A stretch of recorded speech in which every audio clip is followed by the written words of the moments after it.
welcome back for the first time. My name is Kevin. And my name is Elaney. And this is the Full Disclosure Podcast with Dog Guello brand. Here we talk about the good, the bad, and the ugly. All things marriages go through, but do not talk about. We'll talk about deep things.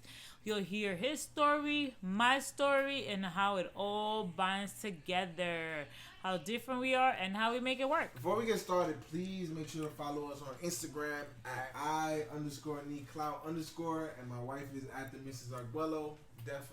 Definitely please watch and subscribe to our channel, to our YouTube channel. Also press that like button because why not? Like, it doesn't hurt you. Share and comment, looking forward to the interaction. Today's a special topic, right? It's a lot of things that people chase after. I'm guilty of it. I'm pretty sure my wife is. It's one of those things that's good or bad, and we chase after it. I've come to terms this is a mentality. I looked it up. This is the definition that I got. It says instant gratification is a term that refers to the temptation as a resulting tendency to forego a future benefit in order to obtain a less rewarding but more immediate benefit. So for the speds out there, basically you're getting something right away instead of waiting and getting something better in the future. Which I don't know if that made any sense, but that's basically like just buying a computer thinking you're gonna be a YouTuber, and buying a computer and a camera thinking you're gonna become a YouTuber with 500 million subs. No, it's not like that. You actually got to put in work. It's like going to the gym for 1 week and thinking you're supposed to get shredded. It's like, you know, becoming vegan for 1 week and expecting to become a vegan and understand the whole lifestyle and everything towards it. It's like having sex for the first time and thinking you're a porn star. Like, bro, chill out.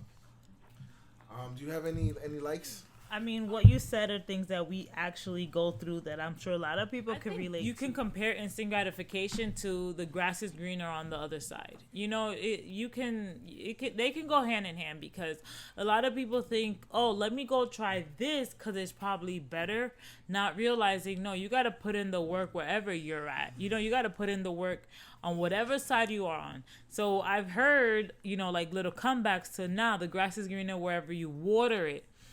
Yes, water it. So people are always on a fitness journey. My goal is to have a flat stomach, right? I don't want the flabs. I don't want I don't even want abs. I just kind of want a flat stomach. And when I started this, I thought like, all right, you know, I'm gonna do a few things and then boom, I'm gonna get what I want, not realizing that it's gonna take a year. It's a battle in itself. Because, you know, I want to eat those cookies and the cake and the fast food.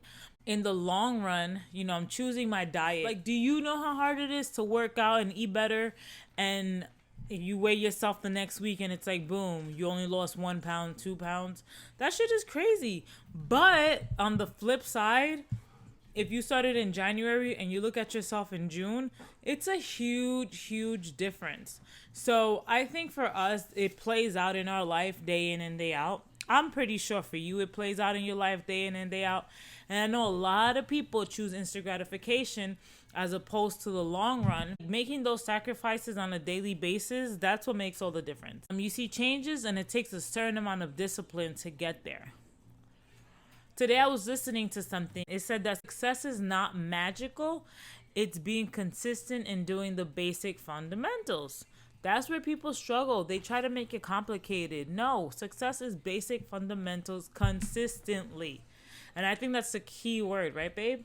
No, I definitely agree with that. Everything takes a lot of time and energy. You know, 10,000 hours theory is real, man. It's real. I played basketball when I was younger, and I was really good at basketball. And when I look back at it, I was playing basketball every single day.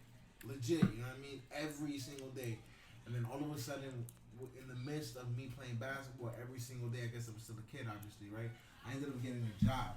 And when I got that job, I still played basketball every single day. I was nice until life got real. I couldn't play basketball every single day. And then when I did, you know, my body or my mentality, my timing, all that shit wasn't the every single day type of cat. You know what I mean? I was playing like just some nigga who just wanted next type shit, as opposed to me playing back in my day. I put in discipline. I didn't even know it was discipline, you know what I mean? Because I was having fun, and that's right.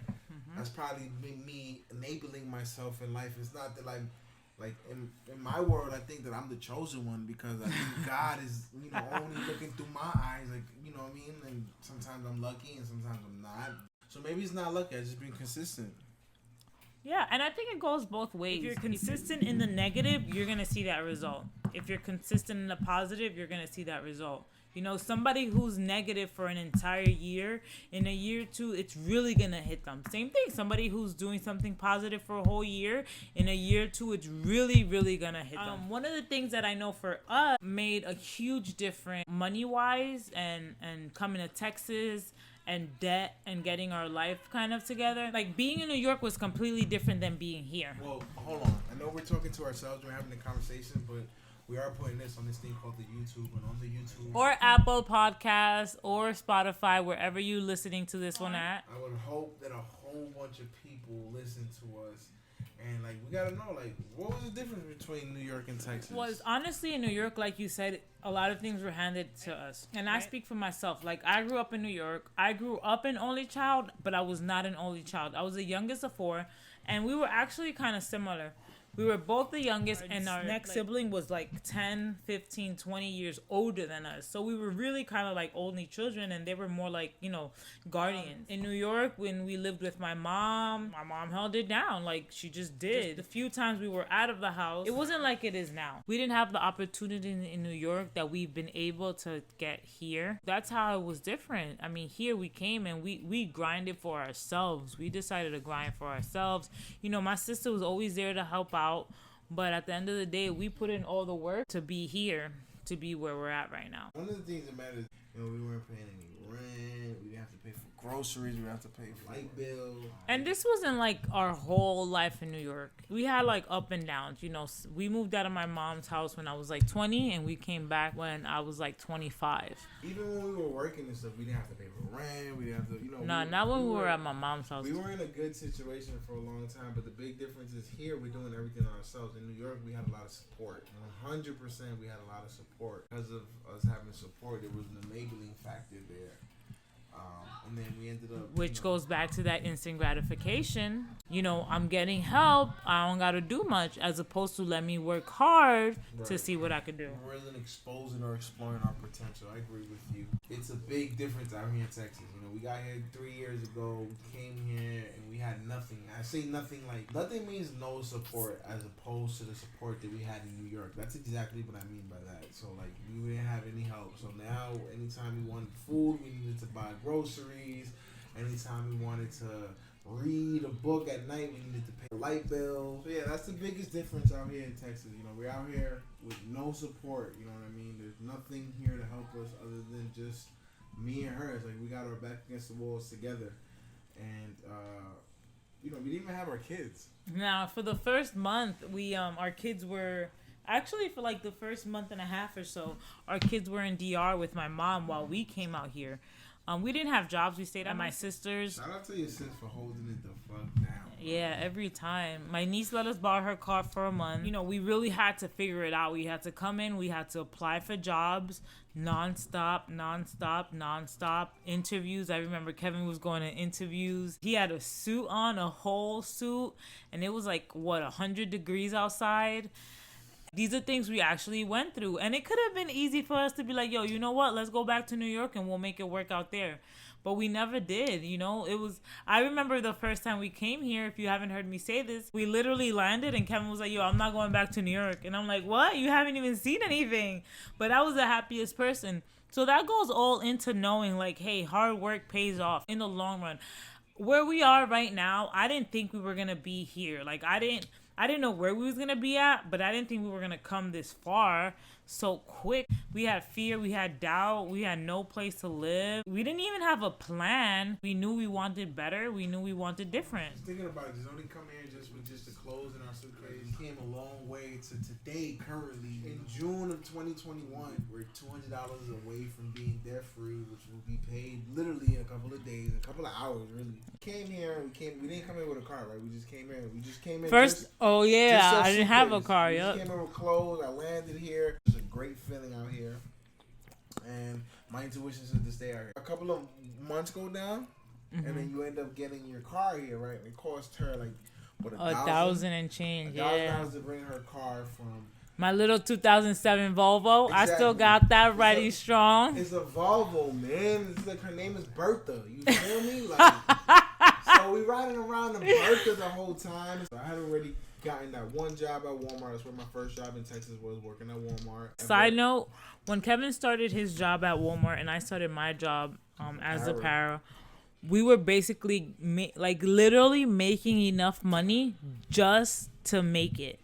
Like, we had no extra money. Take a note to what she just said. We were just making it, just enough for rent, light bill, water bill, just enough, right? Wi-Fi, phone bill, and food.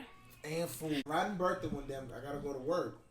And at this time, I was working at HEB, and going to work would be like around like 3 o'clock, 3:30, because I had to clock in for 4 p.m. And then she would come home like 4:30. 4:30. So we only had one car, and Kevin worked further out. I would have to have somebody come bring me home. So they would take me to pick up the kids at daycare, and then they would drop me off at home. Like, one of my coworkers had to do that. We have no support, so we're paying this. This is all us paying. Like, nobody's helping us. Being new to the suburbs and being around all these different type of, Caucasian type of people, you gotta say about your comfort zone a little bit. You gotta, hey, can you hold it down with this? Can you do this, that, and the third? Thankfully, everybody responded well, because that Southern hospitality shit is real, and I really, really respect that, but then I don't, because it's a little bit of annoying. But it's all good. It's either here, because I'm from New York, bro. I was about to say, only because you're a New Yorker. I'm from New York, bro. It's like, yo, chill out, bro. Just breathe. You feel me? But anyways. Like, let me pick my bread without saying hi. Can you? Respectfully. I'm fast forwarding a little bit, and I'm going to my shift, and then Bertha decides to just stop working. So let's just say this: that was on a Monday. Tuesday, I ended up buying the 2016 BMW. And we were only here for what? Less than a year. I ended up buying. So mind you. So at this point, we had a little bit of extra money. Because you have both jobs. Yeah, just a little bit. But you know what? I was really killing it at my first job. I was getting that little OT pay. So you got to remember, once you do the 40, once you make that 41, now you get paid time and a half. So I was putting in maybe 3-4 hours of that time and a half and shit. That motherfucker was coming in handy. You'll hear where we're at today. But, Kevin comes in. He gets this $30,000 plus car loan. Sheesh. That shit crazy. And you know what? I'm not trying to interrupt your whole flow right now, but I didn't realize how much money I owed. No, for real. I did not realize. I was just like, yo, can I get this? Hold on. Can I give you? I had 8 bands or some shit. Can I give you these 8 bands right now and walk away with that car right now? He was like, yeah. I was like, bet, let's go. If my accountant wasn't there, I would have been like, let's go. And I would have got a $576 car note every month. I would be like, yo, what the fuck is this? Right? But thankfully, my accountant was there, which is my wife, aka Mrs. Arguello, at the Instagram, or at Arguello Burn at YouTube. Please share, like, and subscribe. But if she wasn't there to kind of break it down for me, well, she didn't do a good enough job, because I ended up still buying the damn car. You know what I mean? Nevertheless, man, I didn't know that was. It was $28,000. So the car note plus, of course, interest, which I had to fight for a lower interest. Which you did. And Kevin didn't really know this. I don't know if he knew or he didn't know. He didn't pay attention. But I was like, nah, I need the 4-year loan, because we not about to pay this car off for the next 6 years. Bro, my only argument talking about the 4-year loan, I was like, yo, what the hell are you doing? If we get the next one, it's gonna be lower. She just gave me the look like, bro. Nah. She gave me that look. And I was like, oh, can we take the 4-year, please? I insist. That one was kind of an example of instant gratification, right? He sees a nice car and boom, he wants it. I feel like we could have done so much more with that, but that's what we did. However, I do want to stress that in exactly 2 years, he did pay the car off. And that wasn't like, oh, I just came up with $20,000-$30,000. No, he really busted his butt. He really gave up a lot of things to be in a position to be able to pay off his car. We love clothes, we love sneakers, we love fashion, and I remember when we first got here, Kevin had no debt. I came with debt. I had about probably more than $20,000 in student loans and probably credit card debt. I was on a para salary, and when I tell you the para salary is very minimal, I was so disciplined. I had so much self-control. I had one goal: pay off all my debt, and I paid it off in I think like maybe 18 months. And it was easier once I got to my teacher salary because it was a big jump. But I remember when we first got here, that first year as a para, I had one pair of sneakers. Kevin, you remember them? Yes, the teal joints. Yes. Teal running joints, bruh. So my mom had gotten those for me. Bruh. No, I think I had gotten them to go running or something in New York, and they were the only sneakers I bought. All right, I used to have over 100 pair of Jordans and Nikes. Yes, over 100 pairs of Jordans and Nikes. She's like a sneaker. You know, we're in our 30s, so we're like, well, she was a sneaker. You know, she kind of got me into the fashion game. Back to my teal sneakers. Those were the only ones I had. I remember I got a pair of boots. I think they were some Tommy Hilfiger boots I got from in Macy's. And I probably had like 1 or 2 pair of sandals. And that was literally all I had that first year. And it wasn't necessarily by choice. It wasn't like, hey, I love these sneakers, I'm going to wear them every day. But it was the fact that I was disciplined and I had self-control to only pay off my debt with any extra money. Bro, did I have a rude awakening when I found out what the minimalist mentality was? So when she brought up these teal sneakers the first time, I remember she brought them out and I was like, oh, we going somewhere. Like, we about to go eat or some shit. And then I kept seeing them. Right? And then I'm like, I don't know, man. I'm like an airhead. I'm a tool, bro. I don't really notice this little detail shit, bro. You know what I mean? But I noticed some damn teal-ass sneakers, bro. I'm like, yo, babe, what's up, man? Mind you, we are in Texas, though, so, like, you know, you can just come outside barefoot. You good, you feel me? But, the point is, that I literally did not buy any sneakers, clothes, or anything that first year we were here because my focus was to pay off all my debt. And I have been able to maintain myself debt free. You know, I mean, there's been a few times where my credit card's been at 1,000, but nothing that we can't take care of right away. Not for the most part, like literally, I have no debt, no credit card debt, like no consumer debt, no, like I'm good. And when Kevin started accruing debt, then I increased the fuck out my liabilities immediately for no absolute reason at all. Yes, I know. And I had no debt coming here prior.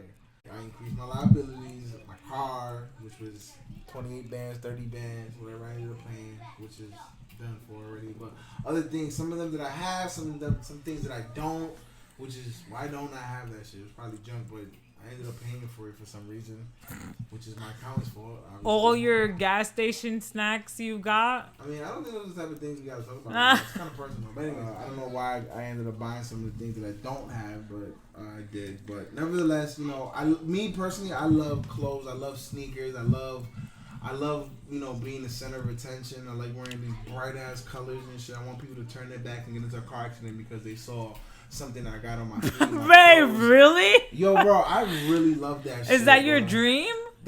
No, that's what you. I thought that's what I was doing. That's your statement? I thought that's what life? I was doing. It's not my dream. That's what I was doing. That's why, you know, I get all these colors and shit. There was not one receipt that was said that I bought any clothes, sneakers. I didn't even buy socks. I don't even think I bought boxes, to be honest. You feel me? Like, it was just straight them 2 boxes I had from New York and fucking the 13 socks that I had from fucking New York.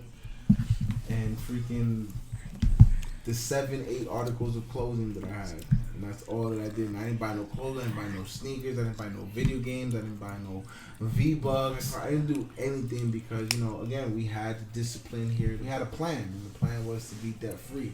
You know, when I increased my liabilities like an idiot, you know, I made it harder for us, but nevertheless. Now we got a paid off car, though. You know what I mean? Stunting. We got a paid off car. We got an iMac paid off. We got every. You know, we paid off everything. I paid off the iMac was supposed to be for how long?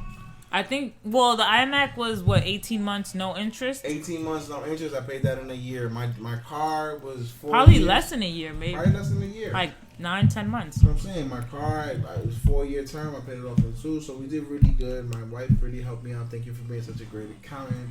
I really appreciate you. Now we're debt free. Legit. By the time this podcast is up, we should be debt free.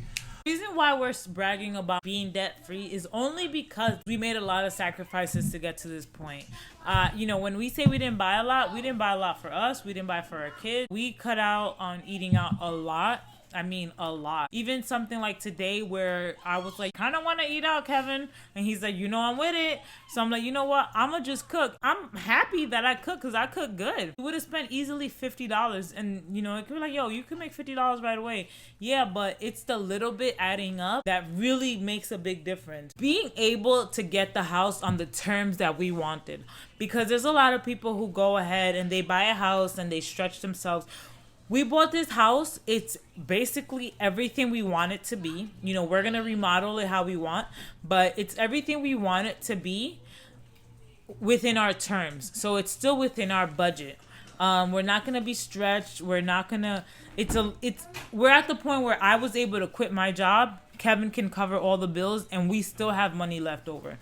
How? Because we gave up a lot of things in the past that will allow us to do that, right? What is that saying? Like, live like nobody else does so you can live like nobody else is living? I mean, something like that. And, so things like that is why, like, I'm really proud of being debt-free, And it's not against anybody who has debt. I mean, everybody's different, but I'm proud because we got something and we're able to pay it off. I kind of had no choice. You know what I mean? Like, if it was up to me, I would be spending... like unconsciously, you know what I mean? I'm pretty sure I've done that in my life where I was making $200 a week and I was spending $300. You feel me? Like so I'm really glad that you gave me no choice and to submit to being debt free, and I think you've done a lot for me. Thanks a lot. Sorry, I want to take that in. You're welcome. I'm just gonna soak all of that in.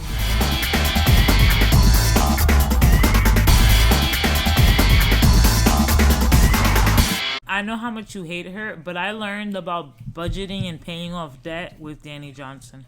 Well, this is the Full Disclosure Podcast, goddammit, so why the fuck do you think that I hate her? Wait, what? Kevin wants to get some Bape shorts.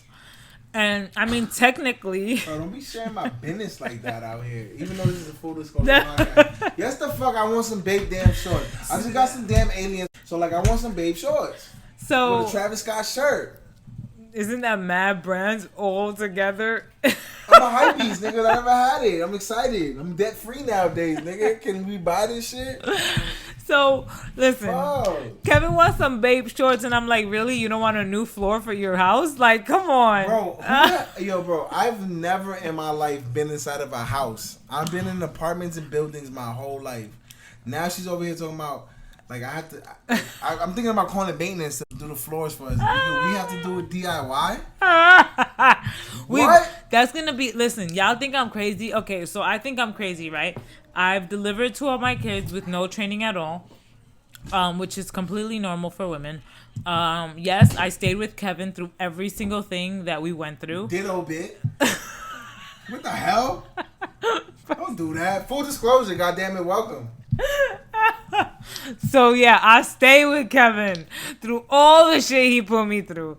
Okay, all the shit he put me through, and now we about to remodel this house the same way we want it to be. Kevin's gonna be tired. Nah, it's cool though. Back to the Bape shorts. I'm like, come on, you don't. I'm like, you don't want like a new house? Like, you don't want like new floors? You don't want like a new washing machine? You're over here talking about Bape shorts.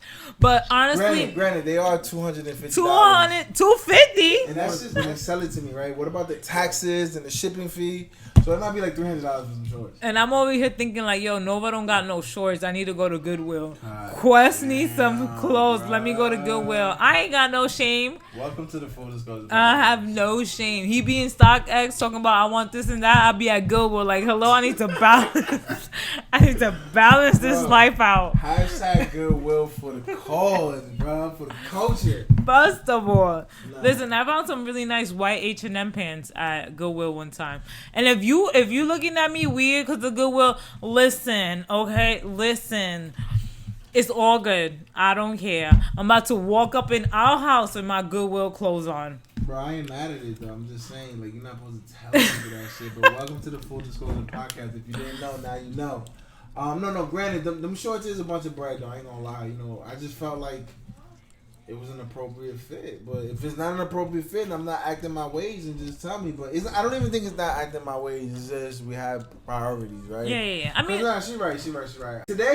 Currently today, I got so mad at this apartment that we're in because the light is dim. It's not bright. It's not white. It's dim. It's like brown. And I was so aggy because of that.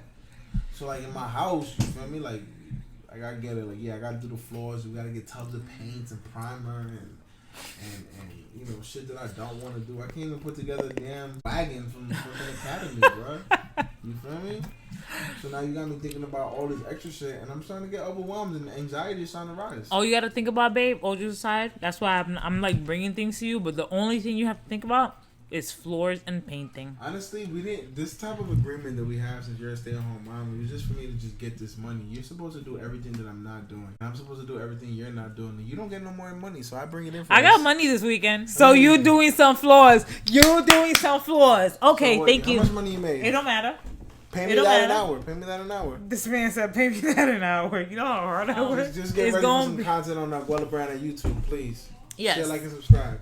A lot of the things that we gave up, a lot of that instant gratification that we prolonged has gotten us to where we are right now. And I just want to say for everybody out there, I know it's hard, you know, one, because I think social media has definitely influenced. I mean, it influences everybody. I even see it influencing my mom. Influences everybody. You want to keep up. The way I used to always think about it, at the end of the day, when you're in your house, when you're in an apartment, on your bed, wherever you sleep at, when your head is down, like really, like how do you feel? How happy are you about what you have or don't have? I did want to stress the title of this podcast, instant gratification takes a long time, because you go on social media or you talk to somebody and you're like, oh my God, you know, this person's debt free. This person got this car. This person went on vacation here. You have no idea. I mean, you may have some kind of idea, but really the work that they put in and day out, you don't really see that because a lot of people don't share their journey. You know why? Because they changed the concept of social media. Social media was supposed to be like, hey, this is where I'm at today. Look at my point of view. Now it's only highlights. Right. When social media first started, like, I'm old enough to say this, and I think I'm right. If I'm not right, please in the comments. I'm waiting for the interaction. You know, social media was just to be like, oh, I'm eating this type of food. Boom, take a picture. Or look what I see. I see a fight world star. Boom, take a picture. Or look what I'm drinking. I'm drinking this bang. Boom. You know, now it's more like look. I just made $10,000, but you know the government takes freaking a percentage of that. So I really made this amount, but they only showed the $10,000. They didn't show the the part the government took, or. You know, just highlights, man, and that's where, you know, they a lot of people us. and even like a fitness journey, right? Post myself at the gym, or I post myself a lot skinnier, or you see a dress I haven't worn in years that fits me so much better. But honestly, like, I'm not posting those workouts where I'm crying. You know, I'm not posting leaving my 4 kids sitting down watching TV while I go to the gym and get a workout in. I'm not posting my husband laid up on a bed without his wife right before he goes to work while I'm at the gym working out. But I am posting that picture when I'm a lot slimmer, right? So it's like, damn, this girl got from here to here so quickly. But no, that instant gratification you see us have, that shit takes a long time for us, and I'm sure for everybody out there. Work hard for your instant gratification. Work long. Don't give up on your instant gratification. Whatever it is, you want to be a better wife, a better mother. Listen, you can't tell me, when was it? Maybe a year or two ago, there's no way I would have quit my job to be home with I wouldn't have quit my job to be home with 3 kids. Now there's 4 and I quit my job. It took a long time. One, for me to change my mentality, and you think I'm difficult? Kevin's the most difficult ever. So having to prove to him that it's worth it for me to stay home is a whole other thing. Vice versa with Kevin. When he decided to quit the other job, you know, he wasn't making the amount of money he was making today. We didn't even know that shit was possible. We didn't know. My whole entire work career, which started like at 18 or some shit like that, I never made 4 digits in my life, bro. Yes, I remember that. Never in my life, in right? A week. And then when we get to Texas out here, fast forward a little bit, she already got her teacher's salary, man. But did you ever make thousands before you got to... Yeah, I used to do 2020. I used to do door to door, so... so it was easy. So so she used to do door-to-door sales. Me, I've been chasing the rat race for forever, right? Never made it. One day, this girl ends up blowing my mind, bro. I probably was talking about some type of influencer, and then I was like, this car note is X amount. She was like, yeah, that's chump change. And that chump change was like I don't know, like $1,500 a month for a fucking car. Like, what? What do you mean? And then, she ended up telling me that chump change. She gave me some origins about it. She told me about her little stories and shit. And 4 digits a week is not hard. You just gotta put in some work. Damn, babe. So you change your mentality? That's a whole other podcast. You gotta come back for that one. The thing about instant gratification is you hear influencers, you hear us, you listen to us talk or hear our story, and if you don't know the whole story, you think we got here overnight. You think your favorite influencers, celebrities, artists, anybody, you think they got there overnight. But there were so many things that we had to give up, they had to give up, and moving forward, when choosing between instant gratification and the long term, I will choose instant gratification every single time. I'm going to be totally honest with you.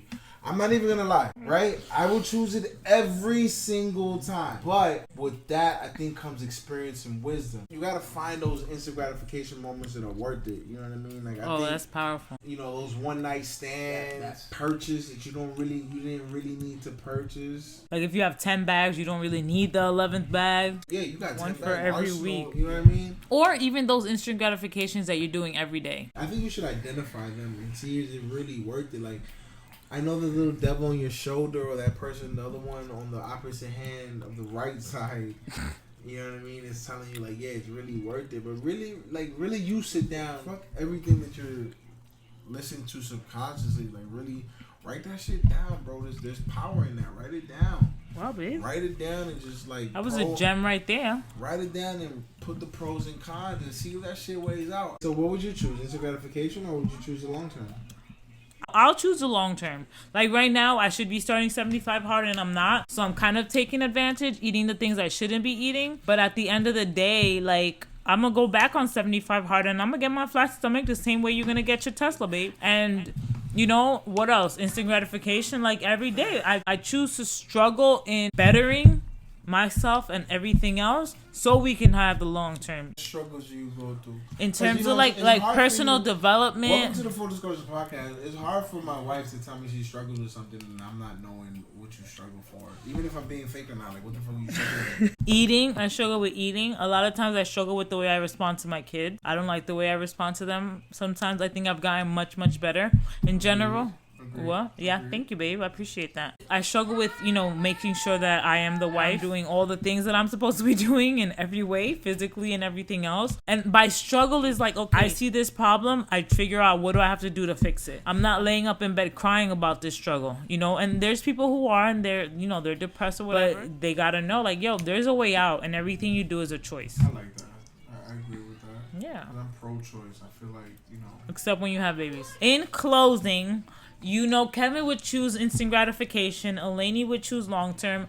I think there's pros and cons to both. I will definitely eat a Chick-fil-A cookie. I will be eating McDonald's ice cream today. What would you guys do? Instant gratification or would you choose the long term?